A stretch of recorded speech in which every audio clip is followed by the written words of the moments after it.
Assalamualaikum warahmatullahi wabarakatuh. Alhamdulillahilladzi aidil islami fi qulubil mu'minin. Assalatu wassalamu ala sayyidina wa maulana Muhammadin wa ala alihi wa sahbihi ajma'in. Amma ba'd.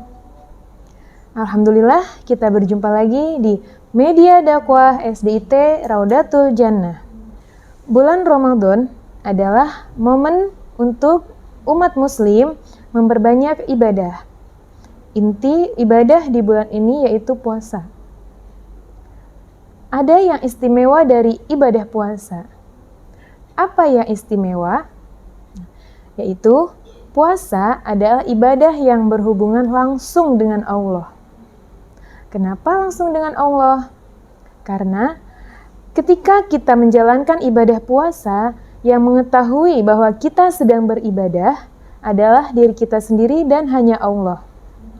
Berbeda dengan ibadah yang lainnya. Contoh, sholat. Ketika kita sholat, bisa saja orang lain melihat kita sholat. Atau orang lain melihat kita sedang berwudu. Orang lain melihat kita sedang melipat mukena, merapikan sarung. Maka bisa disebut kita sudah melaksanakan sholat. Atau juga sedekah. Bisa jadi orang lain melihat ketika kita melaksanakan ibadah sedekah tersebut. Nah, itu yang berbeda dengan puasa. Puasa hanya diri kita dan Allah yang tahu. Kita bisa saja ngomong ke orang lain, "Oh, saya puasa," padahal tadi baru selesai makan. Saya puasa, padahal tadi habis makan. Nah, selama orang lain tidak tahu, kita ngomongnya puasa, nah, orang lain bisa saja menganggap kita beneran puasa. Itu yang berbeda dengan puasa dengan ibadah yang lainnya. Nah, setiap orang muslim yang baligh, berakal sehat, muda, dan mampu berpuasa, maka diwajibkan baginya untuk berpuasa. Nah, perintah puasa disebutkan dalam surat Al-Baqarah ayat 183 yang berbunyi, A'udzubillahi minasyaitonirrajim, Bismillahirrahmanirrahim. Ya ayyuhalladzina amanu kutiba alaikumusyiyamu kama kutiba alal ladzina min qablikum la'allakum tattaqun ayyaman ma'dudat. Faman kana minkum maridun aw ala safarin fa'iddatum min ayyamin ukhur. Nah, ayat tersebut menjelaskan tentang wajibnya perintah berpuasa. Dan juga disebutkan faman kana minkum, jika di antara kamu maridun, sedang sakit, au ala safari, atau sedang bepergian, atau dalam perjalanan, maka tidak diwajibkan baginya untuk berpuasa. Nah, adapun kategori orang-orang yang tidak diwajibkan puasa, kategori yang pertama yaitu musafir. Musafir atau orang yang sedang bepergian tidak diwajibkan berpuasa jika memenuhi beberapa syarat. Syarat yang pertama, jarak yang ditempuh sudah boleh untuk melakukan qashar sholat. Syarat yang kedua, perjalanan yang dilakukan bukan tujuan kemaksiatan. Syarat yang ketiga, perjalanan dilakukan ketika malam hari atau sebelum fajar. Kategori selanjutnya yaitu orang yang sakit.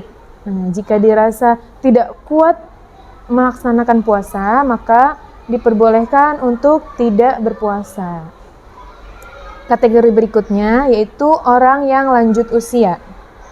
Orang yang sudah lanjut usia, jika dia tidak kuat melaksanakan puasa, maka boleh untuk tidak berpuasa.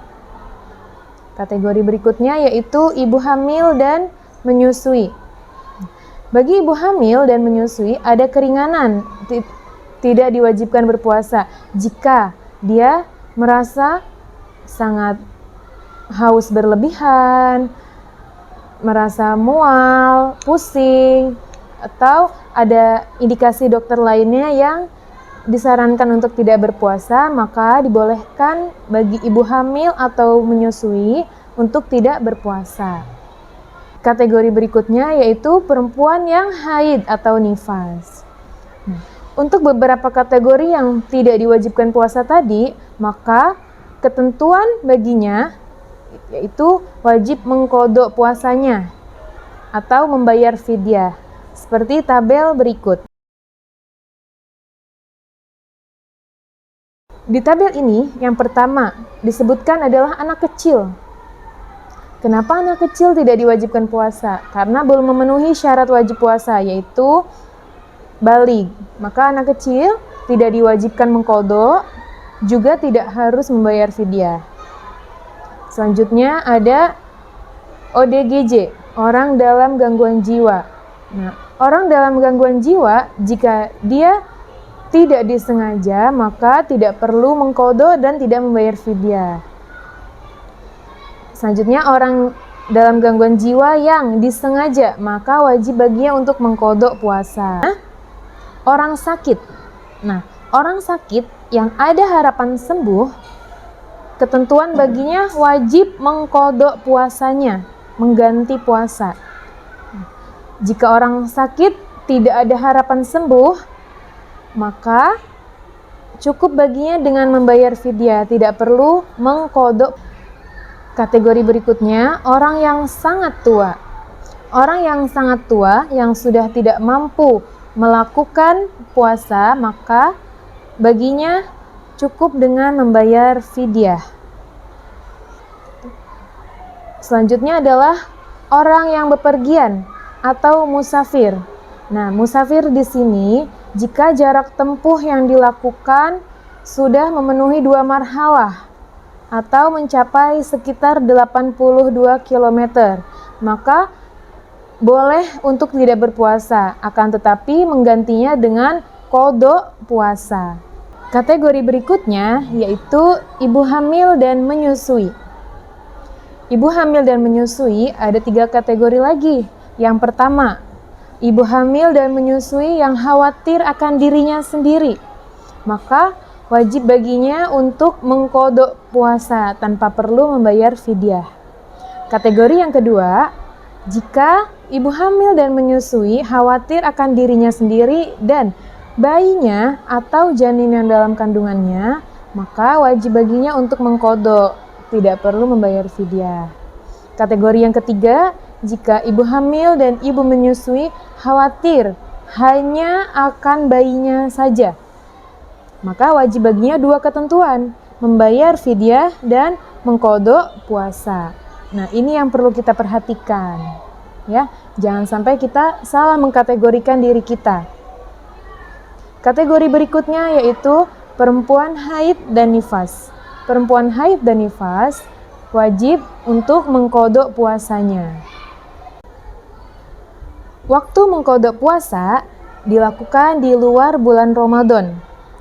Waktunya kapan saja, selama belum menemui bulan Ramadan tahun berikutnya. Nah, baiklah pemirsa media dakwah SDIT Raudatul Jannah, mungkin hanya itu yang dapat saya sampaikan. Terima kasih atas segala perhatian, mohon maaf atas segala kekurangan. Wallahul muwaffiq ila aqwamit thoriq. Assalamualaikum warahmatullahi wabarakatuh.